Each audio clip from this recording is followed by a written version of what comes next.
আপনাকে যদি বলা হয় যে আজকে রাত 10টায় তোমার দুনিয়ার সফর শেষ, নতুন স্টেশনে যেতে হবে, আলামুল বারজাকে তোমার শেষ, তোমার মৃত্যু হয়ে যাবে, আজকে যে মাগরিব আর এই যে এশা আর যে তারাবির সালাত এটাই তোমার লাস্ট নামাজ, যাও এটাই তোমার লাস্ট চান্স, এটা যদি আজকে আমরা জানি, এই হলরুমে যারা আছে যদি এটা জেনে যায় যে আজকের তারাবিটাই শেষ তারাবি, শেষ সুযোগ, বলেন তো আমাদের অবস্থা কি হবে? প্রতিদিন ধরেন যে মাগরিবের নামাজের পরে একটু নিউজ দেখেন, একটু ফেসবুকে ঢুকেন, আজকেও তো ঢুকবেন তাই না? ঢুকবেন কি করবেন আজকে?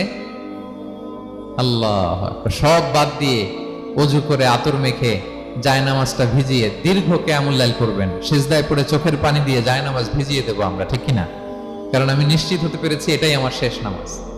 তো এটা তো প্রত্যেক সালাতের ক্ষেত্রেই আমাদের প্রযোজ্য। আসলে আমরা যে নামাজ পড়ি, যে কোনো নামাজে তো আমার শেষ চান্স হতে পারে, কি বলেন?